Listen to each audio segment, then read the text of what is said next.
point. What the hell? I've had tons of coffee today already. All right. And just like that, billions of people around planet Earth can see us, Tim Kelly. Billions, I say. Not that any want to or need to. Well, let's get some business out of the way. Some very important business, I think. As soon as you came on, we got this digital green room that you popped up in. You were talking about your hair. Because we don't have the haircut places. The salons and barbershops aren't open. And I think I shared with you that my hair was getting unruly. And unlike you, I don't have the thick head of hair anymore. I've got a landing patch right here. So I just went inside and did the number 3. Yeah. Well, I could do that, but I might, that's, I think, the only thing remaining that makes me vaguely attractive to my wife. So, I'm loath to shave it off. Right. I mean, I can't, she hates beard. So that's out. Yeah. But I'm going to have to do something here pretty soon, because it's getting ridiculous. If I wait too long to start looking like Andrew Jackson on the $20 bill or Bozo the Clown at worst. So I don't have that problem of having to appease someone at my house or stay attractive. I appease myself on this one, man. So I went in and did the number 3. There's some good things about being single. Yeah, absolutely. And I'd cry myself to at sleep tonight but I have really good short hair. That's awesome.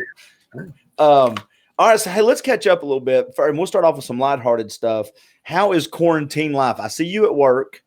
So have you been doing the quarantine life? Have you been doing from home the most? I mean, socially, I haven't seen friends in God knows how long. When I go home, I'm home and we're there. I mean, we obviously don't go out and don't have folks over. But the dealerships are considered essential businesses. So I'm coming into work, and I mean, anymore, good Lord, I don't think people realize, and a lot of your listeners may, how stressful and difficult this has been for small business owners that have stayed open, because we had to figure out how we were going to structure for survival with layoffs, figure out how to get the PPP loan together, figure out how to operate safely for customers, for employees, keep everybody's head on straight, and keep the panic down. I mean, it's been a bitch, not to use the technical term, but it's not been fun, right? So my days it has not been a vacation for me. Well, I think it's been a bitch. I think that is a business term. You learn that when you go to business school. If you learn it in business, it doesn't take long. You know about your third day, I think. We call that business. That's business, is when you get into the real world. Well, and I said this on another podcast.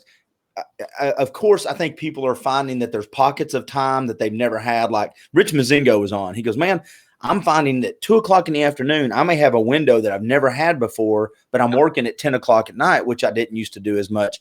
Speaking from administrative, not for his world.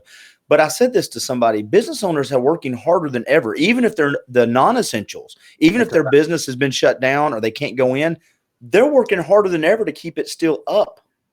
Yeah, I mean, look, I don't think I'm being too kind of touchy-feely and kumbaya here to say most business owners, I mean, obviously they're in it because they for any number of reasons, but one of the primary, certainly top 5, if not top 3 for every business owner I know, is the pride of being able to provide a living for all your employees, right? Yep. So preserving those payrolls and making sure you've got a business and that they can work if they want to. And I mean, my God, we're talking about the total potential collapse of the economy here. So just trying to figure out how to keep it all together has been a bear. I had Ed Jones on yesterday, and towards the end of it, we talked about how there's upsides and downsides of being a business owner, but almost everyone that I know is now, and I'm not saying they didn't get their hands dirty before, but they are on the floor, they are working, they're back into the business. I told Ed, it's almost like he's back to starting his business again, because he's sweeping, he's doing all those core essential things so other employees can go do other stuff. Yeah, that's right. I mean, it's not, I don't know any, if you're they say dealerships maybe are the largest of small businesses, but yeah, if you're a successful small business owner, you're never too far from the front lines. Yeah, it has been like that, just trying to get by. And now, just even the last couple of days, business is really starting to pick back up, and we're still short staffed. We've got I read everything I could get my hands on at the beginning of all this. And my thing, before I even had guidance from the CDC or anybody else, was it was clear to me that employees who were over 65 or had a pre-existing condition needed to go home, or anybody that lived with somebody that did. So we sent those people home right away, unless they just said, you can't make me go home. We had a couple that just insisted on staying. But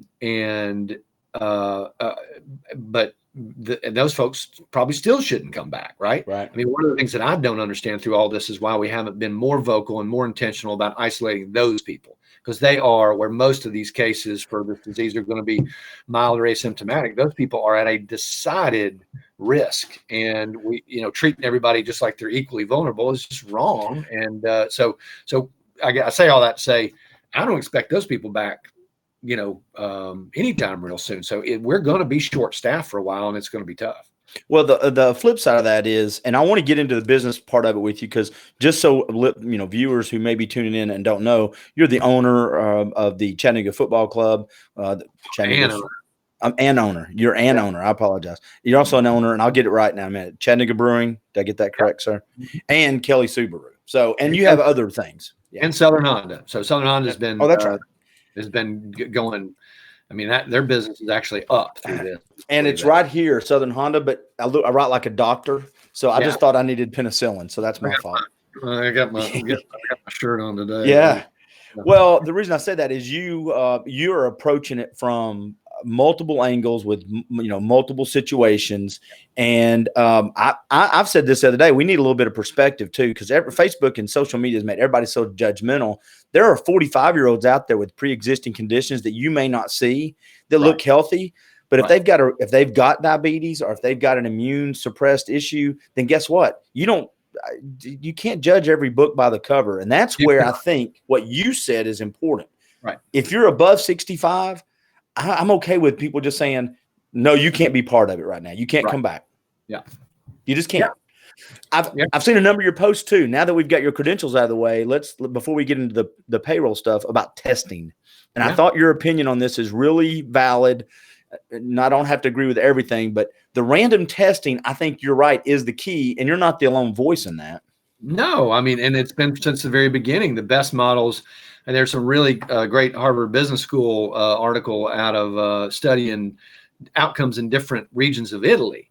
And I mean, it's plain as day, right? The state that used, and I'll get them wrong if I try to recall them from memory, but the state that used and this is where economists and statisticians kind of overlap with the medical science, because but if you do a random sample of the population, and it's truly random, or as random as it can be, that you don't have to sample a lot of people to get a general inferential idea of how much of the population is infected. And then you can do two things. One, where you are on that curve, so you can kind of manage quarantines accordingly. And two, you can actually trace infections and clusters of infections, which is what they did in South Korea, and shut it down much more quickly with minimal economic damage. Sorry. That's okay. So, I mean, that I think the problem has been we just haven't had either the leadership or the tests themselves. Obviously, is a huge part of it. You can't do it without the testing, and we just hadn't done it. But that's clearly the way forward. Well, and I say this, it sounds silly, but the best thing we can hope for right now, I would love to see this. I would love to see random testing, and for us to actually have a high rate of infection. Because the high rate of infection would affect the mortality rate.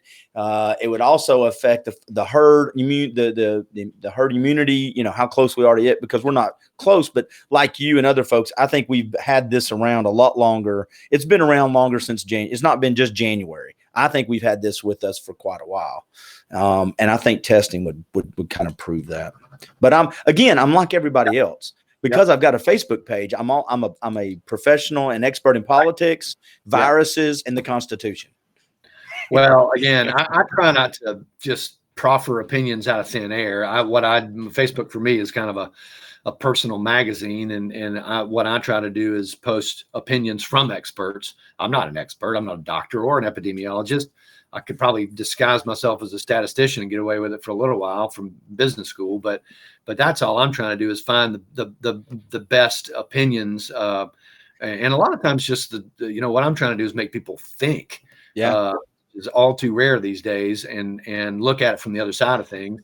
We need more of that. When you post something though, but when you post something, or my buddy Eric Buchanan posts something, or I've got friends on this side of the aisle or that side, when they post something, I start a little mental clock, how long it's going to be before somebody makes it about 100% politics. And then it's usually the fourth or fifth comment in, I start seeing it. And then I just smile and I scroll on because I know it's coming, because people can't help themselves. Well, the problem is that there is, and I've seen quite a lot about it. Unfortunately, there is no way that we're going to be able to disentangle the actual public health piece of this from the political piece of this as we go towards November. There's no way. There isn't a way, because there is the people that are not fans of Trump, and I'm not. I'm it's no secret I'm not. Have a perverse incentive for things to stay bad as long as possible. But that's insane. Like I'm no fan of the president's, but I'll be damned if I'm going to watch as the economy sinks for pure political reasons. Just to be right. Just to be right. No, I mean, that's crazy, right? I used to have the same concept though with my friends about when we had President Obama, because I didn't like a lot of what he did. And there's sometimes when something would fail, I would be like, I kind of thought that. But on the big picture stuff, in the back of my mind, I was kind of hoping, it works, because if it doesn't, it makes my life miserable, my kids' life miserable, and the world miserable. We're all still Americans, my God. I mean, how and again, like I could make a really strong case that that he's a terrible president, but that's a different matter, right? And there's plenty to be said. And that argument is a different matter. If you're rooting against things returning to normal and the economy being healthy, then there's something bad wrong with you. I agree 100%. Now let's move on to the payroll protection program and the application, because we mentioned we went through just 4 of your companies that you own. You've been through that process at least 3 or 4 times. I've been through it 6 times, because I'm also on the executive committee of the Tivoli board, of CFC, and of the Finley Stadium. So on top of that, I've got CBC to worry about, SocialBot, our digital media agency, Southern Honda, and Subaru. So so tell me, how easy of a process is it? Not. I try not to smile. I didn't have a Cracker Jack. That's the thing. I'm a small businessman. There's no question, but I'm on the larger scale of things. So I have a CFO. My CFO is really good and really smart. And I have a good relationship with bankers. And so, but the administrative lift to get it done and understand it and get it right, because it's 2.5 times the payroll, but certain benefits, it has to be calculated correctly. And for the person that's a single proprietor, or just doesn't have a great deal of business background, man, I can totally see where they would struggle to complete it correctly. I mean, a lot of people have gotten kicked out of that first round because it was just wrong, or they couldn't come up with the necessary documentation, and so it's not a no-brainer, not a layup. I had John Ballinger on, who's does consulting, and he for some businesses, and he said he saw one application where they were asking for 80 different documents. He said that's not the normal. He said, but this one, 80 different documents. And he also said, be careful reading those last 2 pages, because that's where the obligations come in, like what's expected, what the government can do.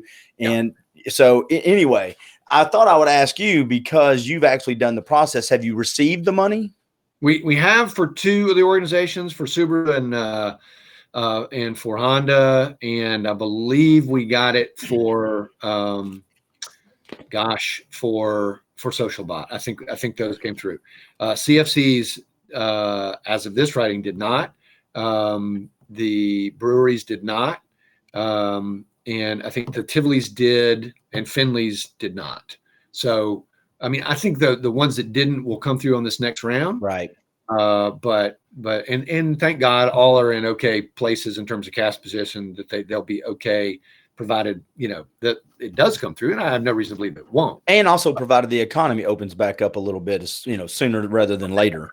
Well, it's all predicated on that, right? Yeah. So, but it's not easy, and I know a lot of small business owners. I've been keeping up with on Mary Stargell over at the Innovation District's been doing a really great job keeping the small business community up to date, with regular updates and regular calls. And there are a lot of small businesses and single proprietors that have not been able to get it done. And really, part of the problem is I don't know how they could have. I mean, the SBA, the Small Business Administration, doesn't have enough boots on the ground to have done this for sure. Right. Particularly places like Chattanooga. But so the only real practical option was to use the banks, which they did. But naturally, the banks are going to take care of their largest customers first. I mean, and they just are. I mean, that's just how it is, right? And you could argue that they shouldn't, but they're that's where their interests lie too. The big, yeah. And from talking to people, I mean, we have, and I'm not going to name names, but I've had experience with 3 different banks through this process, and they're all different.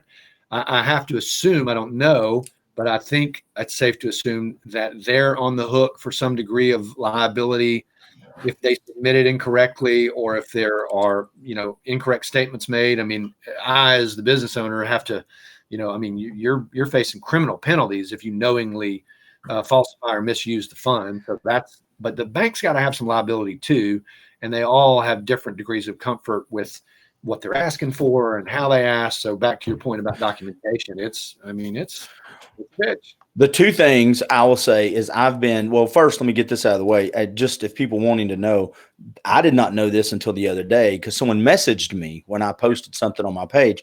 There are third-party companies out there like PayPal that also you can go to. And there's another one that John Ballinger had. I can't remember. But there's these third-party groups because they a friend of mine owns a gym. They actually got theirs, rejected, didn't hear anything from the bank, went through PayPal and got theirs, which most small businesses wouldn't have known that. But that brings me to what I was going to say second, and it kind of goes into your point. One of the things that it just makes my heart happy is I've watched small businesses on dialogue on social media reach out and help other small businesses. I've seen it.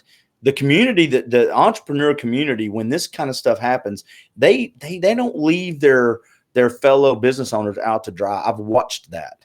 No, they don't. And I mean, I have seen that myself, and I have helped some others who don't have quite as much experience, pointed them towards, grants and loans. There are it's almost like, if you really dive deep on the college scholarship side, you can find scholarships for kids doing just about anything around the country. And it kind of the same right now. There are grant pools out there for small businesses they're all over the place, that are wide open for different, kind of either business verticals or owner profiles. So there's a lot of resources out there. You just got to be able to find them.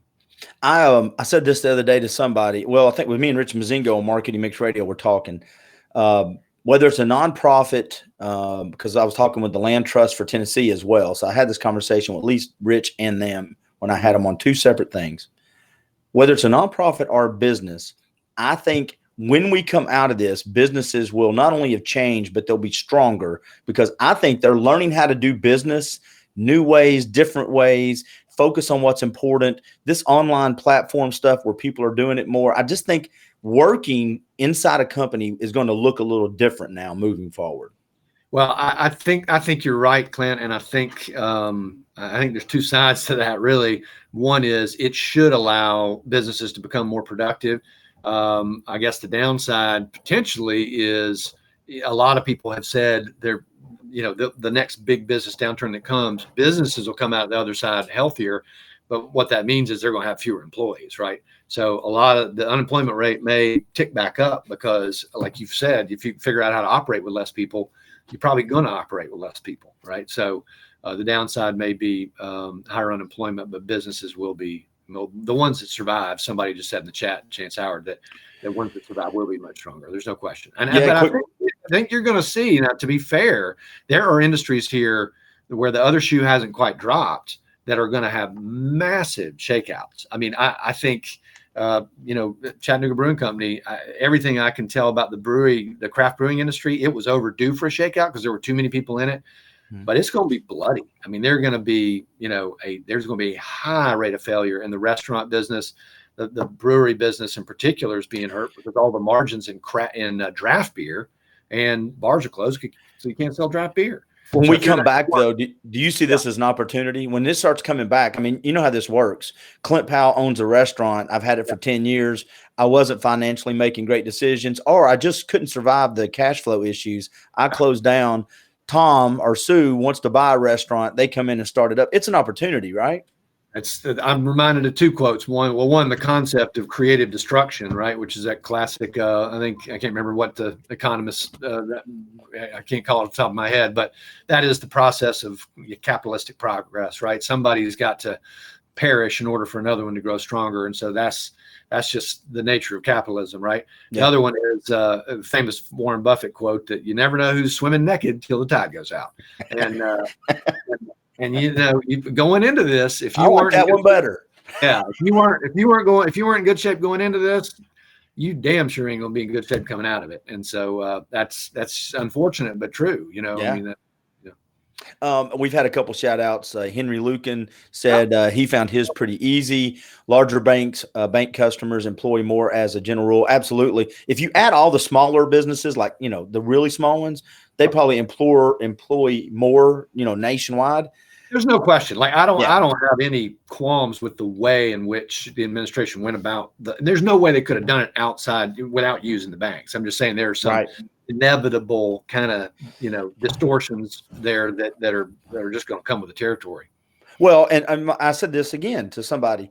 I didn't mind it as much because if a bigger company, whether they're located in your town, the headquarters are in your town, if they're employing my neighbor, Yeah. and my neighbor can keep a job or keep some payment, keep some money coming in, and it keeps them afloat, that's just as local to me. My neighbor is as the business is. That's right. And again, I think it's an important reminder that 70% of our economy, and this is not universal, like you go to Germany or South Korea, a lot more of their economy is based on manufacturing output, let's say. And obviously we'd love to have manufacturing jobs back here. 70% of our economy is based on consumer demand, is consumer spending money to buy things, even if those things are made in China or elsewhere. And so if people don't have jobs and they can't spend money, then our economy is in real trouble. And that's why, employment matters. That's why making sure folks do get back to work matters. And if you want, what'll really be interesting, back to the PPP thing, Yep. the day of reckoning is June the 30th, which arguably may have been a little late, but it is what it is. And on that day, that's when people, that's the freeze date where you've got to have your payroll. In theory, if you want to not pay back any of that loan, your payroll's got to be back to where it was.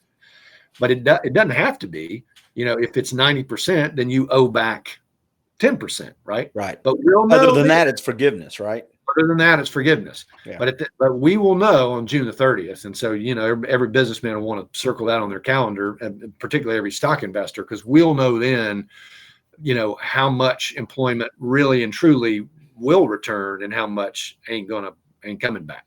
Yeah. And at least it'll be the inkling of it. And Chance Howard, from my understanding, it will be very difficult, damn near as to have perfect documentation to have a PPP forgiven. Yeah. Well, I mean, yeah, if you have an accountant prepare it, if you're that level, then you absolutely are better off that way. But a lot of people don't have that option. No, they don't. And but that's where there's some small business, like you mentioned earlier. If you're listening to this and you're Bob or Sue and you've got 2 employees and you really don't have access, you can call. I'm sure you can call the chamber or the small business, the incubator. You've got some great resources, right? The TSBDC, which is Lynn Chestnut and Sarah Matson at the BDC, the Tennessee Small Business, which is funded half and half by the SBA and I think Chattanooga State. They're an incredible resource center and underutilized. And again, they're at the Hamilton County BDC, which is run by the chamber over on manufacturers. CoLab down in the Innovation District. I mean, there are a lot of resources, right? Yeah. So you're not alone, is what I'm saying. Not at all. All right, 3 more things quickly, and then I'll let you go. One is, and I'll ask. I guess I'll ask the habits one last because that seems to be a little more fun. Coming back, getting manufacturing back to the United States. And I know you're not a Trump fan, so I don't want to make it about that. But the overall view about China the last 6 months to a year whether it's coming from the federal leadership or local, has changed a little bit. I'm hoping we get back to a point of we're willing to pay a little bit higher prices in the short run if we can bring some jobs back and work pricing down. Do you think that that's possible?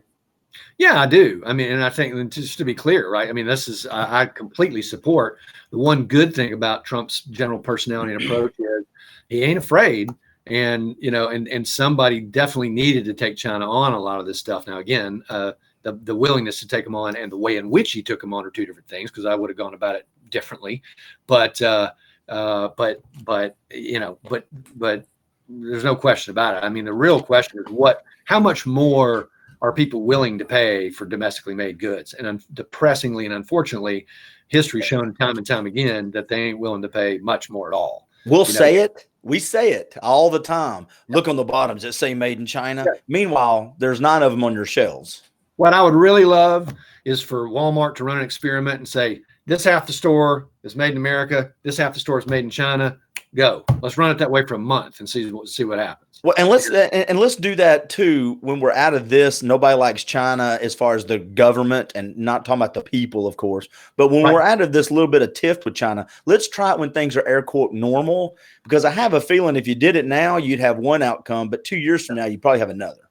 Yeah, look, and I mean, China's an authoritarian regime. They're not good guys. They're certainly not as bad as, I mean, again, the issue that I have is the general assault on free trade. Free trade is, or really the lack of it, has so many, bad connotations. I mean, again, taking on China is one thing, but, we took on completely unnecessarily Europe, and we're bullying the Germans and everybody, the French, about their cheese. I mean, that was just dumb. Well, it's French cheese. Yeah, but the Chinese, there's a lot to be discovered yet about the way the Chinese handled this, the disclosure of this virus, and so they're. But we live in a world too where what happens is I'll post the articles that confirm what I believe, and John will post the articles that confirm what he believes. Meanwhile, I think more people should just worry about their neighbor, paying their bills, and of course, staying up to date and educated. But trying to convince Tim Kelly of Clint Powell's opinions by throwing articles at you is not going to work. Well, look, I'll take that to the next level and just say, and I'm thinking towards the next mayor's race. If we all thought more locally, I mean, we're also caught up in CNN and Fox News and Red and Blue and all these national issues, when if people worried more about the quality of their schools and traffic lights turning on time and garbage, I mean, that's what that has a lot higher bearing on your quality of life, and B, you can actually have a decent chance of controlling those things, right? Absolutely. So that would be my wish, that people would just shift back to thinking locally. Okay, last one, getting back to work policy. We've heard the last 3 or 4 days as of this recording. The county mayor has one thing, the city mayor has another one. Just your overall take on it. Is it time to have a system in place where we can start approaching getting back? Well, yeah. I mean, I think you saw John Cooper, the mayor of Nashville, yesterday had a plan, and I posted that on social media. And again, I wasn't endorsing that plan as much as I was a plan. Right. So what we need is, here are the metrics we're trying to reach. And if we reach them, we're going to this phase. And then when we hit that phase, we're going to go to the next phase. And I have seen a draft plan of that. I think we'll see that very soon. But it needs to be based in data. And again, I'm saying this as a businessman, it needs to be based in data, because if we get it wrong, we'll be back in the damn tank. That's it. And we'll be, worse off. So you can't manage what you can't measure, and we need to be able to measure it. And I think the approach that the governor's taken with the testing stations and so on is definitely the right approach. We're moving in the right direction. And what I also find, I don't want to say humorous, just interesting, is if I were to ask, Tim, you've been around a while, you're very experienced, you traveled the world. When's the last pandemic that you have navigated as a business owner? I know the answer to that. There's none.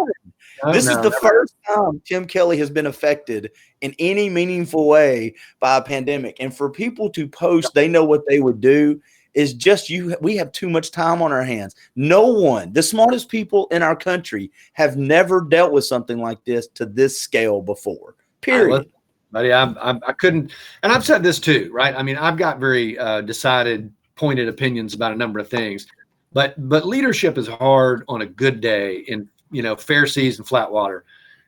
I have resisted, and I think we should all resist the temptation to do too much backseat driving, because there's so many of these situations without abundance of good data where nobody knows, nobody's been here before. So give each other a little bit of grace and the benefit of the doubt, and understand that we're all, our leaders are doing I should hope, the best they can in the common interest, right? Well, if all the leaders just came out and said, listen, guys, we don't know everything, so we're just not going to make decisions. Everybody'd be up in arms. Do that, can they? No. Yeah. I mean, do something. That's not an option. That's right. All right. Last thing I'm going to ask you, and we'll give some shout outs because I want to definitely say hi to Alexis. Alexis Willis runs the incubator at the BDC.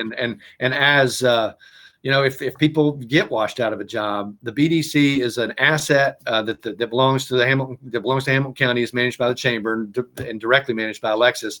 It is cut rate space in a beehive of entrepreneurial activity, where if you've got a business idea, you can start up. You've got incredible assets, meeting rooms at your disposal. And I don't think there's broad enough awareness that it's there. It is a hell of an asset, and it's underutilized. So Alexis is a person to see down there. I had her on a radio show a while back, and this has been probably 4 or 5 years ago. I actually did several seminars down there for some of the business owners. And I'll just tell you what I believe. There's energy. And when you're a business owner, an entrepreneur, energy attracts energy. And the beehive is a perfect analogy, because when you're going to work and you're starting a business, if you're around that mindset of we're going to figure this out together, you feed off that. That's a good thing. No question. I mean, the network effect. I mean, there's been so much written about this already, but I think it's kind of a silly term, but collisions, that happened. I mean, the idea behind the Innovation District was to get a cluster of businesses together so that, smart people and entrepreneurial people kind of run into each other, go to lunch together and incubate ideas and things like that. But that's why it's called the incubator. We've got one sitting there. And believe me, I've had a business in there, and it's real and it works. So good. All right, here's my last question for you, Tim Kelly. Now, I know you've been coming to work because you're an essential business, but I also know you've been spending more time, when you're not at work, like you said, just you. Yeah. So any new habits, any quarantine life, new habits, anything you've rediscovered that you enjoy doing? When your lovely wife tells you to go in another room, she's quarantined enough with you. Are there other things that you guys have discovered or reintroducing yourself to? I have been going at such an incredible rate for so long that it was a forced deceleration for me. So I actually enjoy, gardening and yard work. I mean, honest to God, I'll go home and just rake a little bit, and my backyard has never, ever looked any better. And I've given Mr. Webster plenty of business down at the barn nursery, and I've planted a bunch of plants. And so that it's very kind of Zen garden for me, and very meditative to be able to do that. And just to be able to slow down and do that, I found has been great for my mental and physical health. So hopefully we keep some of these habits. I too have found I've gone back to reading actual books. Yeah, no, me too. So that's another one. Not just scrolling, but reading. All right, the last two funny questions. Me and my daughter twice a week have started playing online a family-friendly version of Would You Rather, and it's been a huge hit because people need a break in the day. Yeah. So we get 100 comments. I have two questions for you, Tim Kelly. Oh boy! If you could only eat one the rest of your life, pancakes or waffles? Waffles. Okay, good. Yep, for sure. It's got the little syrup catchers built in. Man, that's a no-brainer. Yeah. French fries, if you're going to have one, French fries, tater tots, or onion rings. What are you going with? Man, you're killing me now. I got to say tater tots, man. I'm a Waffle House boy from way back, and I would actually go kind of scattered, smothered, and covered on that one. I mean, I'd prefer hash browns, but a good plate of tater tots at the Tremont Tavern is one of my favorite things. I said that too, and then somebody mentioned it when we did this one 2 weeks ago, and they mentioned the Anchor's onion rings, and I had to rethink it a little bit. I love onions, but I always wind up regretting those things for whatever reason. I just feel nasty after I eat a plate of them. All right. Well, I know that's kind of a lighthearted way to end it, and I think that's pretty good with all the heavy stuff we have going on. Thank you for your time. And if you have any really big announcements in the next few months.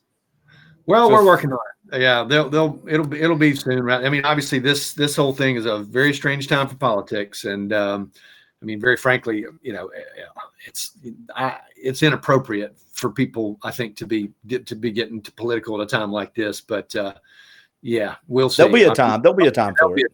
I'll keep you in the loop. Thank you, sir. Stay Thank safe you. and healthy. Thank you. Y'all have a great weekend. See you. Bye, Tim.